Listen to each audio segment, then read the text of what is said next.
Meus amados, minha família espiritual, Igreja Cristo Vive, igreja abençoada.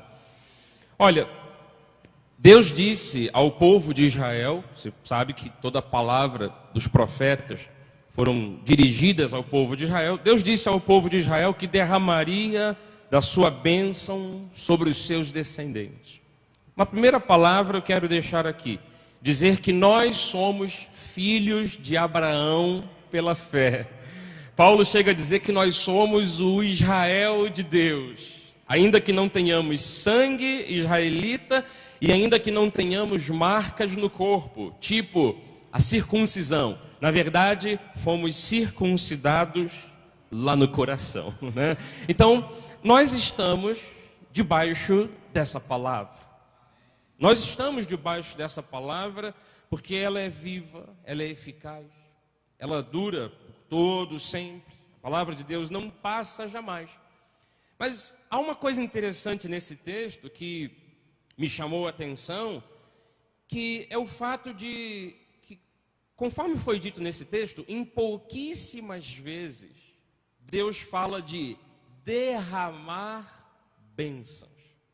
Eu fiz uma pequena pesquisa e pesquisei apenas dentre os profetas. Você pega na Bíblia, você começa em Isaías, termina lá em Malaquias, e eu fiz essa pequena pesquisa sobre o verbo derramar. É chuva lá fora, isso? Não? Não. Eu estou escutando um barulho. É o vento, né? Chuva de bênçãos. É chuva que está vindo aí para a nossa vida. Eu peguei o verbo derramar, peguei as variações. Por exemplo, derramei, derramam, derramado. Eu pude perceber que quando Deus trata com este tipo de verbo, esse tipo de expressão, Deus está falando de algo que não pode ser alterado a partir do momento que se dá início. Vamos lá imaginar o que é de verdade. Você pega um balde de água e ainda que você tenha uma bacia no chão, e ao virar a água desse balde para a bacia, você, claro, vai encher a bacia, mas se você pedir para alguém conter a água que está sendo derramada, é algo muito difícil. A pessoa vai pegar um punhado de água e o resto vai extravasar. Dando o significado para que aquilo que é derramado não tem retrocesso, não tem volta. Então, quando Deus trata desse tipo de expressão, de verbo, derramarei bênção sobre a sua descendência, Ele está falando de algo que quando Ele ordena, que quando Ele outorga, nada nem ninguém faz isto voltar atrás. É um processo que não tem retorno. Nem que Deus diga lá dos céus, olha, derrame bênção sobre o fulano. Aí vem o acusador e diz, não, mas ele pisou na bola. Não tem como voltar atrás. A bênção já foi derramada, não tem volta, né? Você pode ter o final do momento de derramamento, claro. A água pode se acabar, mas aquele processo de derramamento é difícil de conter. E daí, pesquisando apenas nos profetas, eu encontrei 3 únicas passagens bíblicas que falam disto. Isaías a gente já leu. A segunda passagem que eu encontrei não é muito agradável, não. Principalmente se alguém se vir dentro desse quadro, dentro dessa situação. Eu vou até beber aqui um pouquinho d'água, porque é a passagem de Ezequiel 14 que Deus fala de derramar o furor dele. Então, vamos lá ver. Ezequiel 14. Ou se eu enviar a peste sobre essa terra, derramar.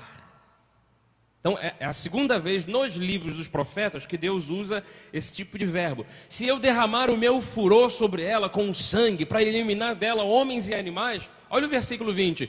Tão certo como eu vivo, diz o Senhor Deus, ainda que naquela terra haja Noé, Daniel, Jó, ainda que eles estejam no meio dessa terra, eles não salvariam nem o filho nem a filha. Por sua justiça, eles seriam livrados, mas o meu derramamento continuaria.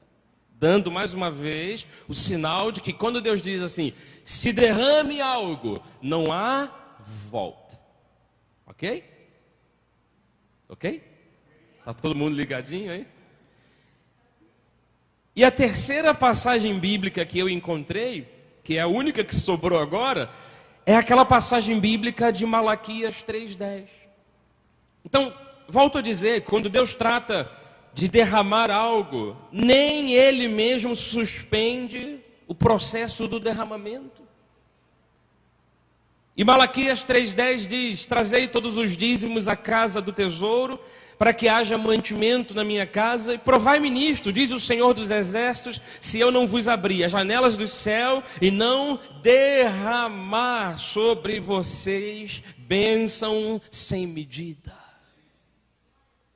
Amados, nós temos que enxergar por detrás dessa passagem bíblica algo abençoador para as nossas vidas.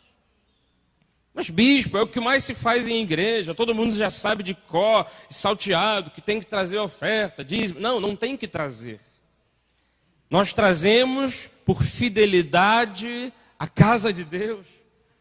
Nós fazemos o que fazemos porque amamos a obra da evangelização.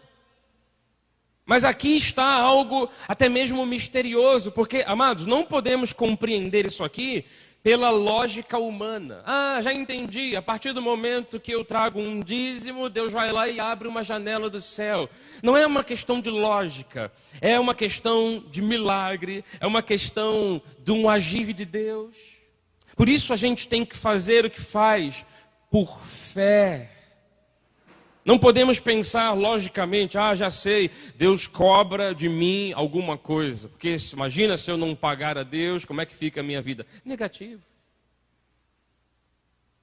Mas aqui está algo apontando para isto, que assim como Deus se põe à prova, assim também Ele estabelece uma condição para que nós tenhamos o direito de dizer: Deus, eu quero ver essas bênçãos sem medidas, eu quero ver este derramamento. E essa condição é ser uma pessoa fiel a Deus, ser um dizimista.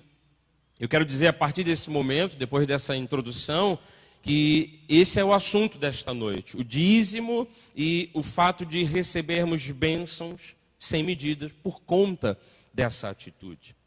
Eu espero que o Espírito Santo fale ao seu coração. Eu quero lhe mostrar algumas evidências bíblicas e lhe dizer: o dízimo, ele deve ser praticado por fé, sabendo que Deus é o provedor de todas as coisas para a nossa vida.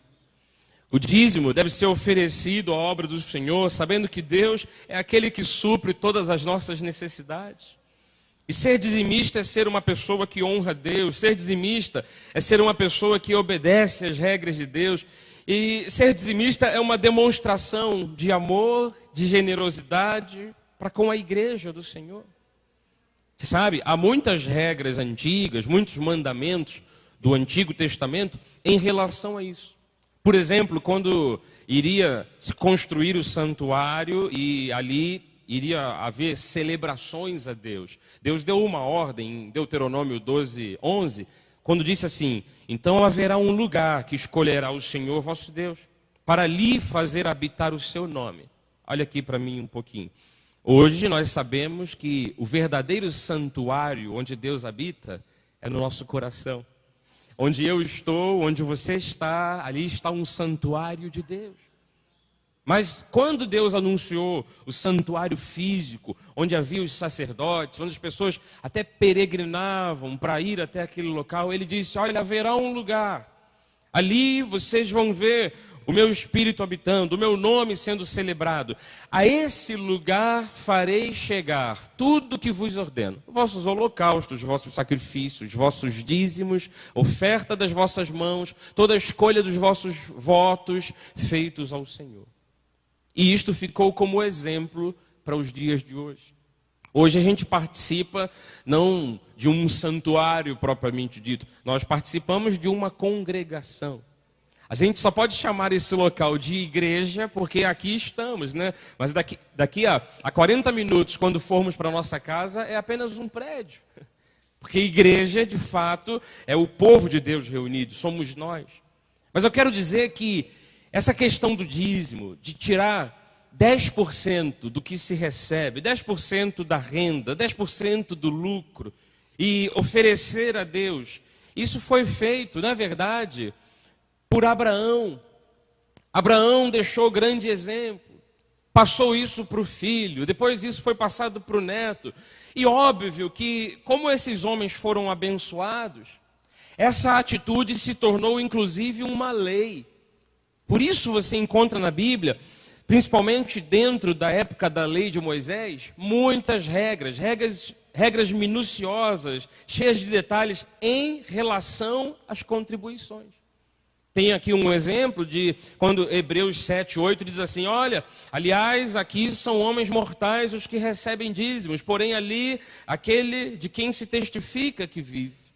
Se você depois quiser ler em casa, anote aí Hebreus 7, você vai ver que Paulo está dizendo de todo aquele panorama do Antigo Testamento, quando os sacerdotes, os levitas, que eram da ordem de Arão, recebiam dízimos. E ele diz, olha, nesse caso são homens mortais que recebem dízimo. Mas ele também menciona o fato de Abraão ter dado dízimos nas mãos de um tal Melquisedeque, que era a figura do próprio Deus.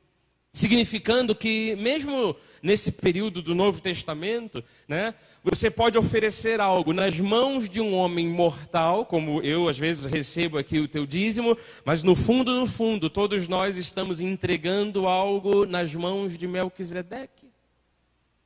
E olha o grande exemplo de dizimista fiel, de pessoa que fidelizou a sua vida a Deus. Está em Gênesis 14, versículo 20. E eu quero dizer que essa passagem bíblica está se referindo a um período anterior às leis de Moisés. Para que ninguém diga assim, bispo, vamos pensar juntos. O dízimo é da lei. Hoje nós estamos na graça.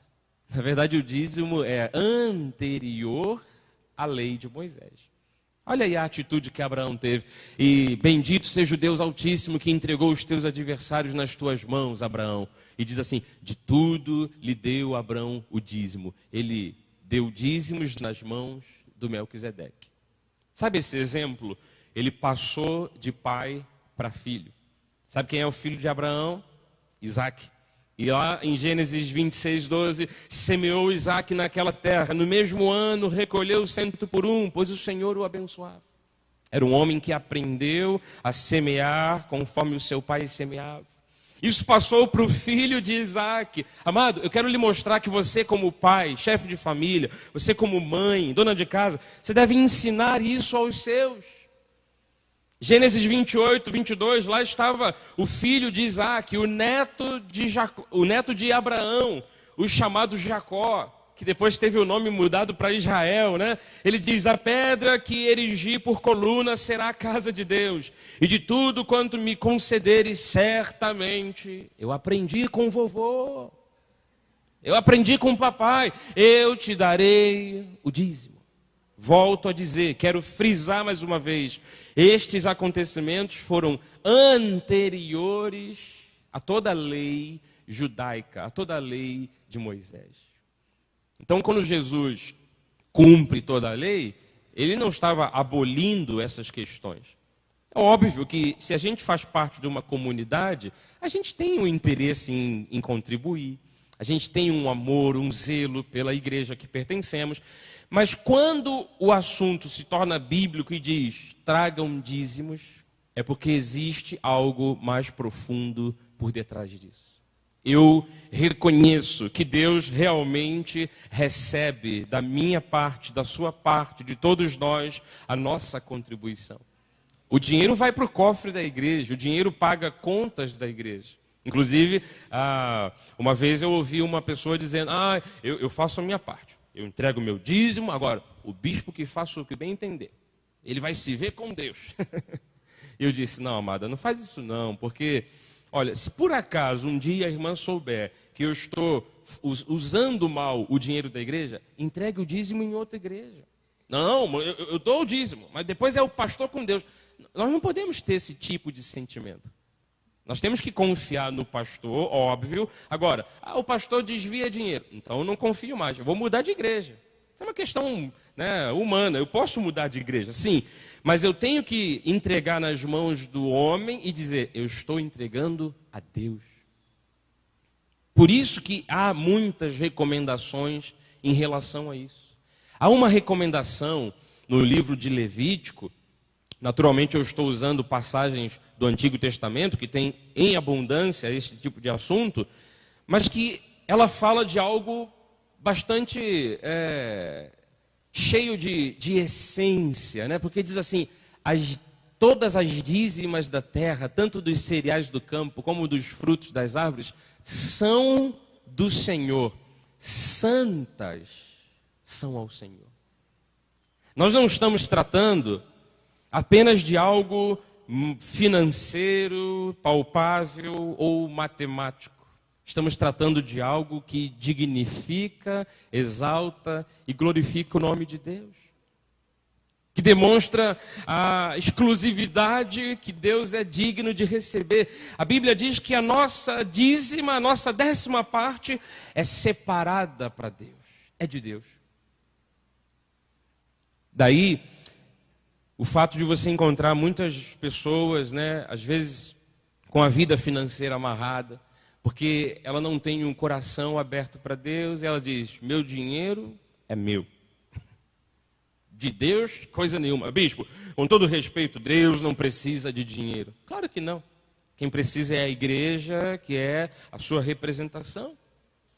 Olha Números 18, 26. Também falarás aos levitas e lhes dirás, quando receberdes os dízimos da parte dos filhos de Israel, que vos dei por vossa herança, deles apresentareis uma oferta ao Senhor, o dízimo dos dízimos. Ninguém está de fora. Os pastores, os líderes, os sacerdotes, até estes devem dar os dízimos daquilo que recebem. Então, se o dízimo é de Deus, se é santo ao Senhor, não cabe ao homem comer aquilo que não lhe pertence. Hoje a gente lida muito com dinheiro, né? Você recebe o teu salário, que é fruto do teu esforço, e depois você deposita na igreja.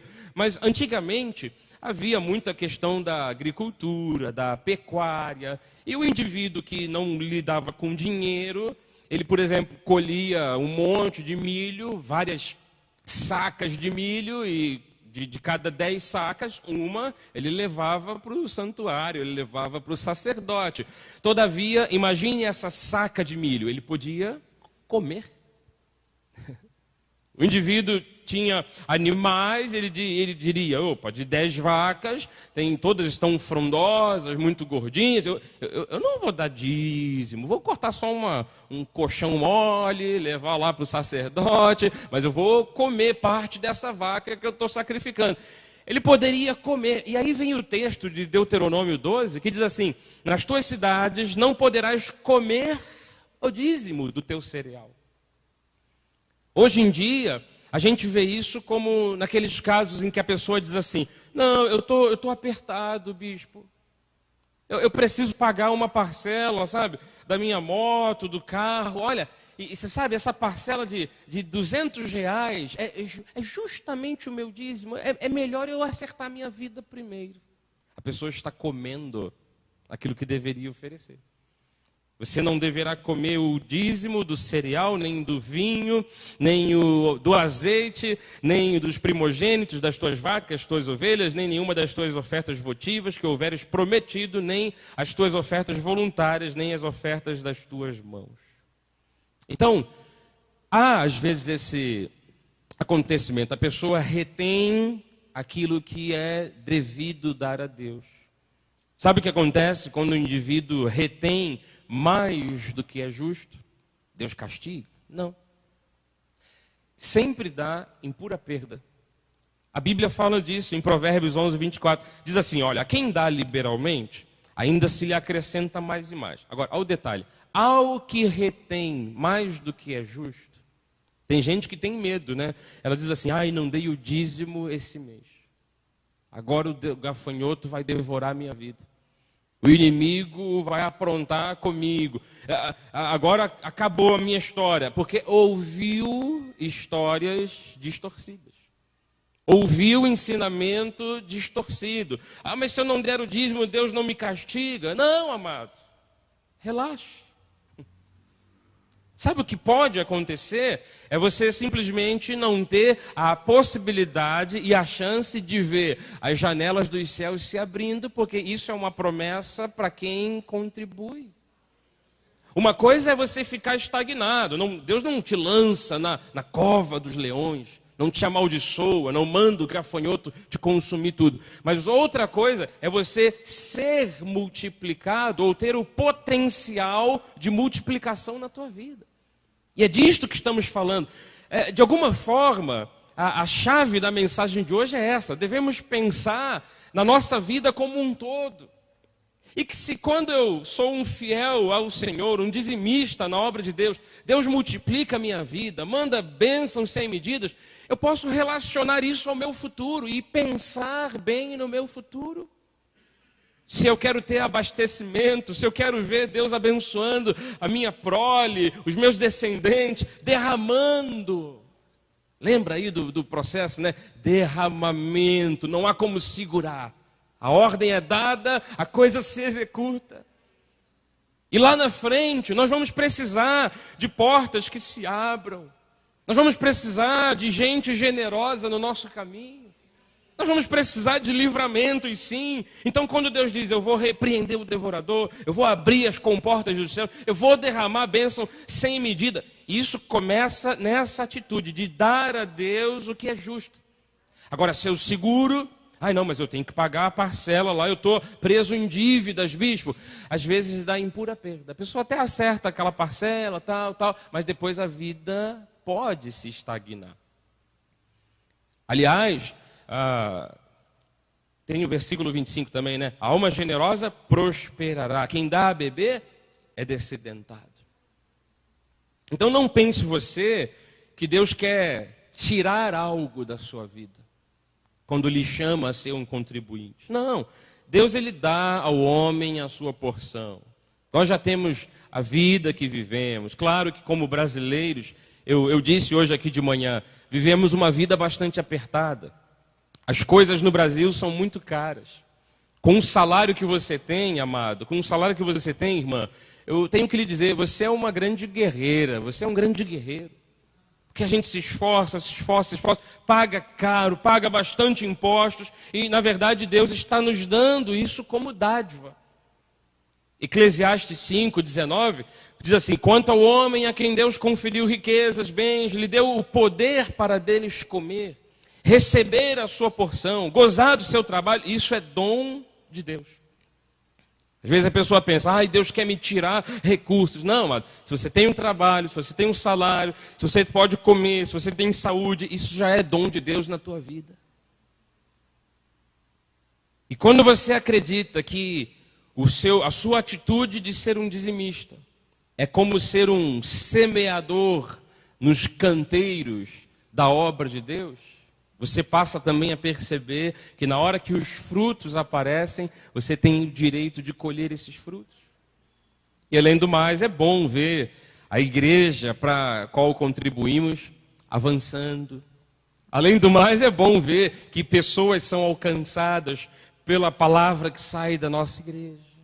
E por isso fazemos o que fazemos.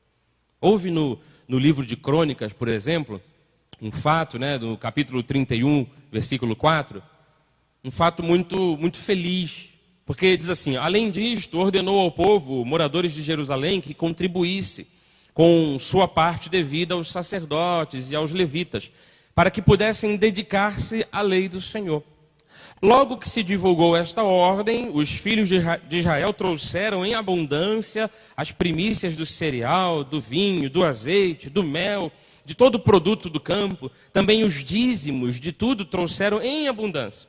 Os filhos de Israel e de Judá, que habitavam nas cidades de Judá, também trouxeram dízimos das vacas, das ovelhas, dízimos das coisas que foram consagradas ao Senhor, seu Deus, e fizeram montões e montões.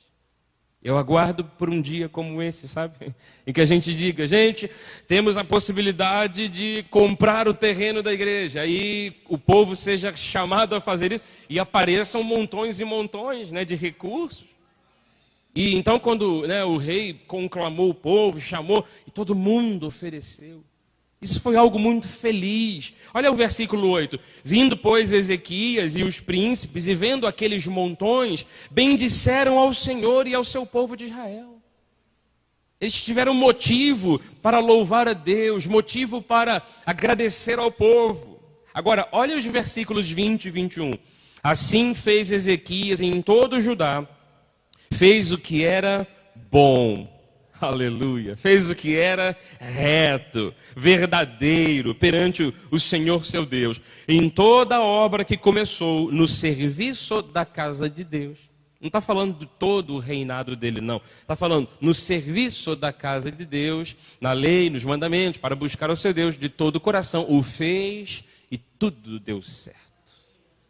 Então, que coisa feliz é para o pastor, para o líder, para aquele que dirige as vidas, saber que o povo da igreja, o povo da comunidade contribui.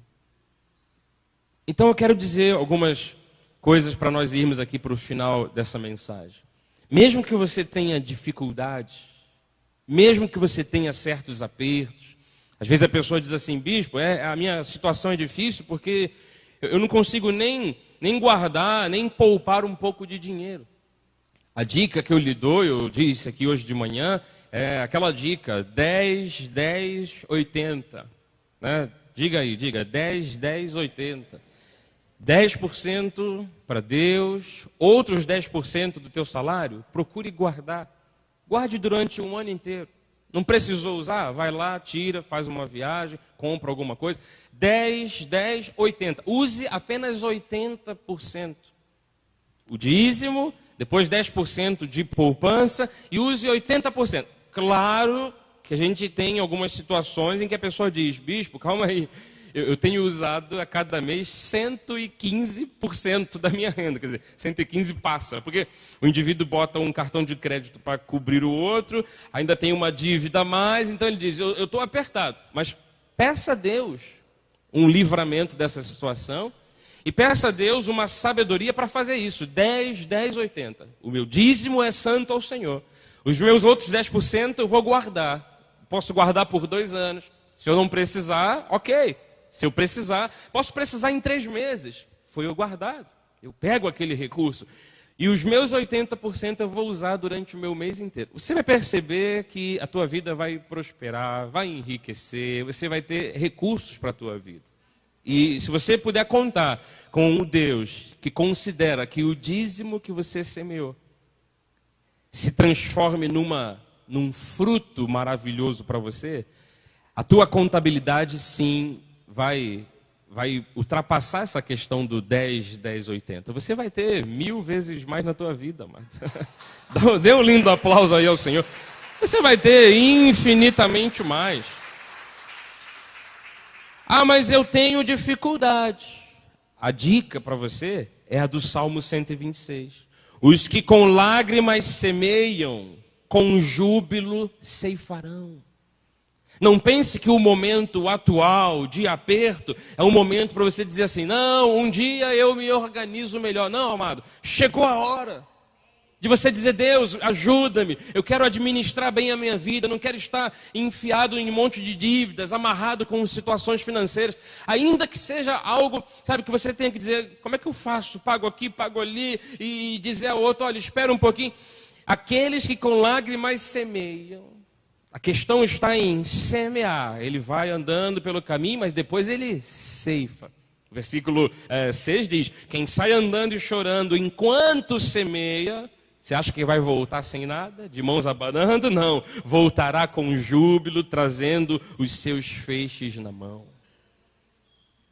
Então, o dízimo, ele até rechaça a pobreza, a miséria, que tentam ofender, que tentam humilhar o povo de Deus. O Malaquias 3,11, é a continuidade daquela passagem lá do profeta. Por vossa causa repreenderei o devorador, para que não vos consuma o fruto da terra. Vossa vide no campo não será estéril, diz o Senhor dos Exércitos.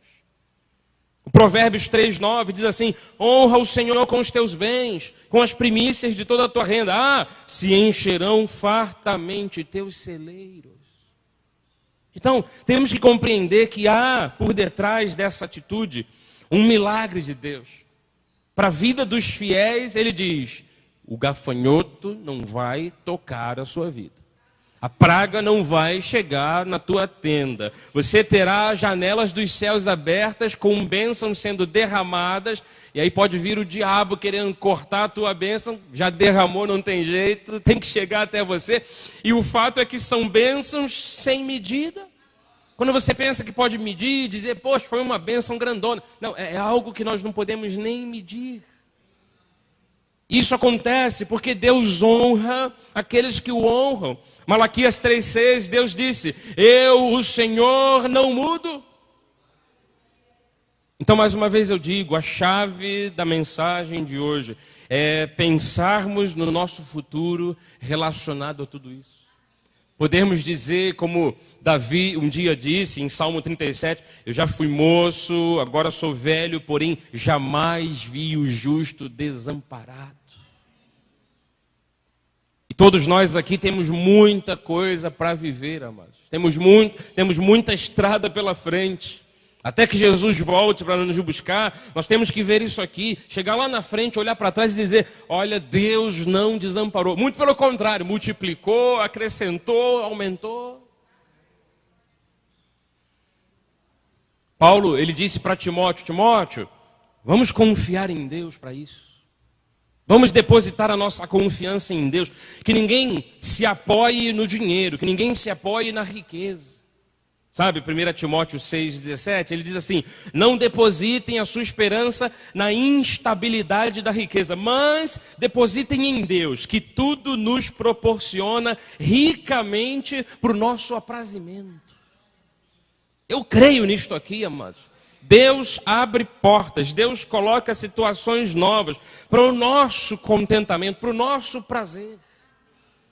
Então não é, volto a dizer, não é uma questão lógica, uma questão humana de dizer assim: eu vou ganhar a vida, eu vou passar em cima de todo mundo. Não, se Deus quiser, Ele vai abrir portas para você, sem você ter muito esforço. Se Deus assim permitir, for dos planos dele, de uma sementinha, você pode ter grandes frutos, muitos frutos. Então deposite a sua esperança em Deus. Nós depositamos nossa confiança em Deus. Eu deposito a minha confiança em Deus. E é por isso que também depositamos parte da nossa renda na obra de Deus.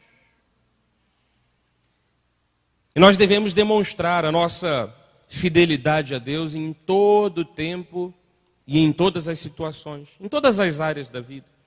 Paulo, quando escreveu 2 Coríntios, ele falou disto, quando capítulo 8, ele disse assim: como porém em tudo manifestais superabundância, olha, tanto na fé, como na palavra, como no saber, em todo cuidado e em nosso amor para convosco, assim também abundeis nesta graça. Esse contexto aqui está falando de contribuições, né? Então ele diz: já que vocês são, sabe, gente da fé, gente sábia, que cuida um dos outros, vamos também cooperar. Versículo 9. Pois vocês bem conhecem a graça de nosso Senhor Jesus Cristo, que sendo rico, doou a própria vida. Então Paulo diz: vamos contribuir, assim como você ora pelos outros, abençoa, profetiza um monte de coisa boa, vamos também semear, porque a gente reconhece que Jesus, sendo rico, se fez pobre por amor de nós, para que por sua pobreza fôssemos ricos. Então que a gente tenha também a mesma atitude. Eu quero concluir dizendo que há realmente um grande milagre de multiplicação por detrás da nossa generosidade. E Deus é fiel, amados, para fazer isso cumprir. Então importa que eu e você sejamos fiéis também. E quando a pessoa é fiel a Deus, fiel à obra da evangelização, ela passa a ter o direito de receber bênçãos sem medida. Essas tais bênçãos que quando Deus diz assim: se derrame, ninguém pode mandar voltar atrás.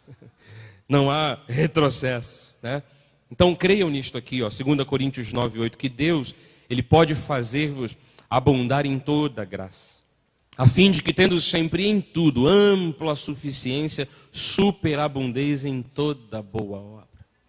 Às vezes a gente quer fazer bem a alguém da família, a um amigo, mas Deus quer te levar a um nível de vida em que você possa fazer toda boa obra. Ora, o versículo 10, aquele que dá semente ao que semeia. Olha aí como acontece o grande milagre de abastecimento, de multiplicação. É que aquele que dá semente ao que semeia, aquele que dá pão para alimento, ele também suprirá, aumentará a vossa sementeira e multiplicará os frutos da vossa justiça. Que isso aqui se estabeleça e aconteça em nossas vidas, amados. Levanta aí uma de sua mão, aí de suas mãos, sabe, receba isso, uma multiplicação, um aumento, um crescimento, vindos de Deus. Diga, eu recebo. Diga aí, eu recebo, eu recebo. E eu vou terminar com um texto tão maravilhoso, que traz essa essência da riqueza de Deus, da abundância de Deus, de um Deus que é dono do ouro e da prata, que é o Provérbios 8, 18 e 21, que diz assim: riquezas e honra estão comigo, diz o Senhor. Ele fala de bens que quebram todo mês, não, bens duráveis e também justiça. Riquezas, honra, bens duráveis e justiça. Deus diz: eu sou o dono disso tudo. Agora olha o versículo 21, aleluia, para dar a você, para dotar de bens os que me amam, e pegar essa riqueza, essa honra, esse bem durável, pegar toda essa justiça e encher os teus tesouros. Deus é maravilhoso, amados. Ele quer dar a você toda a riqueza que a Ele pertence. É para dotar de bens aos que o amam e lhes encher os tesouros. Então, receba de Deus esta bênção sem medida. Ainda que ela comece pela atitude de honrar a Deus, de ser fiel ao Senhor, faça isso sempre. Honre a Deus, ouça, com o que você é e também com aquilo que você possui. Em primeiro lugar, com o que você é, e depois com o que você possui. Eu tenho certeza absoluta que você vai vivenciar isso aqui. Bênçãos sem medidas descendo lá dos céus, como uma chuva derramada sobre você. Se você recebe, diga amém, amém, amém. Assim seja, assim disse o Senhor.